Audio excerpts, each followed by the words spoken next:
YouTube, இன்ஸ்டாவ தொறந்தாலே எங்கே பார்த்தாலும் முட்டை மிட்டாய் ப்ரௌனியாக தாங்க வரும். இந்த முட்டை மிட்டாய் நான் டேஸ்ட் பண்ணதே இல்லை. எனக்கே ரொம்ப டெம்ப்ட் ஆகிட்டு நம்ம செஞ்சு பார்த்துருவோம்டா வீட்டில் அப்படின்னு செய்ய ஆரம்பிச்சிட்டேன். எல்லோரும் கோவா வந்து வெளியில் வாங்கி ஆட் பண்ணியிருந்தாங்க. நான் வீட்டிலே தான் கோவா பண்ணியிருந்தேன் மில்கில். வீடியோலலாம் சொல்லியிருந்தாங்க பால்கோவா டேஸ்ட் மாதிரி இருக்கும்னு. அதனாலே செய்யணுண்டான்னு இறங்கிட்டேன். எனக்கு அவ்வளோ பிடிக்கும் பால்கோவானா. கொஞ்சம் செய்ய தான் கடுப்பாயிட்டு நான் அவ்வளோ நேரம் கோவா பண்ணுறதுக்கு. அடுத்த பாதாம் அவ்வளோ வேலை இருந்துச்சு. பாதாம்லாம் அரைச்சி போட்டுட்டு 3 முட்டை போட்டு எல்லாமே ஆட் பண்ணி கீயில் தான் ஃபுல் அண்ட் ஃபுல் பண்ணியிருந்தேன். நான் இதில் ஒரு சின்ன மிஸ்டேக் பண்ணிட்டேன். ஆனால் அதனாலலாம் ஒன்றும் ஆகலை.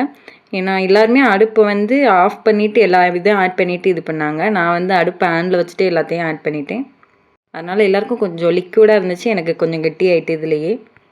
டேஸ்ட்லலாம் எந்த குறையும் சொல்ல முடியாதுங்க. அப்படி பங்கமாக இருந்துச்சு. ஓவனில் வச்சு ரெடி பண்ணி எடுத்து சாப்பிட்டு பார்த்தேன். ரெசிபி ஃபஸ்ட் கமெண்டில் பின் பண்ணி வைக்கிறேங்க. இதில் செம்மையாக வந்தனால லான்ச்சும் பண்ணியாச்சு ஆஃபரோட. உங்களுக்கும் வேணும்னா கீழே தெரிகிற நம்பருக்கு கால் பண்ணி ஆர்டர் பண்ணிக்கோங்க.